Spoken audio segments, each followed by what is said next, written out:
Шушы көннәрдә Галиаскар Камал театрында Разил Вәлиев яткәре дип исемләнгән иске олы кичәсе булып узды. Әлеге чара Рәшит Вахапов фонды ярдәме белән оештырылды. Татарстанның халык шагыйре Разил Вәлиев исеме Вахапов исемендәге татар мәдәнияте фондына яшь җырчыларны танытырга булыша. Чарага Татарстан Дәүләт Советы рәисе Фәрит Мөхәммәтшин, шулай ук төрле илләрнең генераль консуллары да килгән иде. Яткәрле чарадан безнең чираттагы репортаж. Язучы, шагыйрь, драматург, милләт сакчысы, дәүләт эшлеклесе Разил Вәлиев турында бик озак сөйләргә мөмкин булыр иде.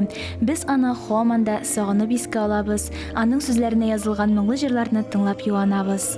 Татарстан Республикасы Дәүләт Советы рәисе Фәрит Мөхәммәтшин кичәдә озаклап уртак матур хатирәләре белән бүлеште.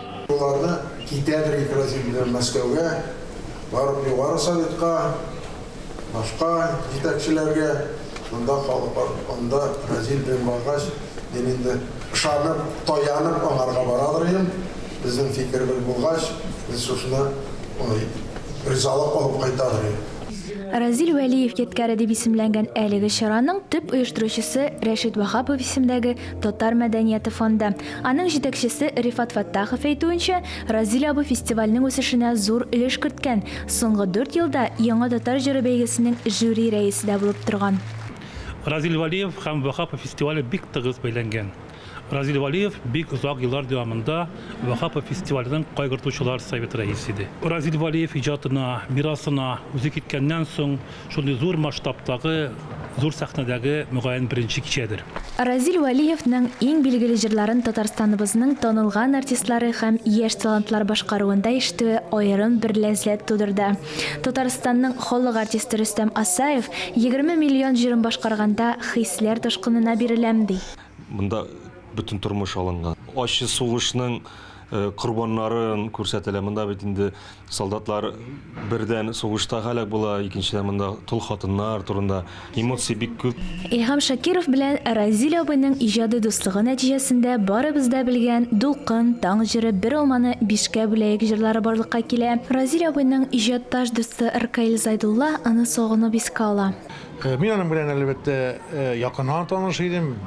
Мәктәптә укыган вакытта ук аның бик кызыклы вакыйгасы да бар. Үзе дә сөйләргә ярата иде. Кайдан белдең? Монда минем эштә утырган бүген бит ял көне ди. Мин әйттем, шагыйрьләр өчен ял көне юк. Улар һаман килеп сөйли. Ул аның фатиры кысан, гаилә, кызы, хатыны языр өчен бит ялгызлык кирәк. Ул эшкә килеп яза торган булган ял көннәре. Камал театрының олы залы шыплап тулган иде. Ул 1000гә якын тамашачыны сыйдыра.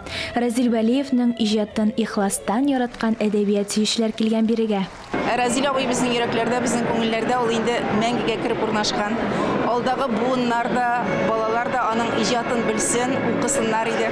Миңа калса, аның һәрбер китабында һәрбер җөмләсе бик зур мәгънәле, бик зур өлеш кертте бит ул безнең татар әдәби дөньясына. Мин аны бик ихтирам итәм. Разил Вәлиев яткәре кичәләре шулай ук 23 апрельдә Чаллыда Сара Садыкова залында, 25 апрельдә Түбән Каманың халык иҗаты йортында булыр дип көтелә. Миләүшә Мусина, Владимир Юрков, Татарстан яңалыклары.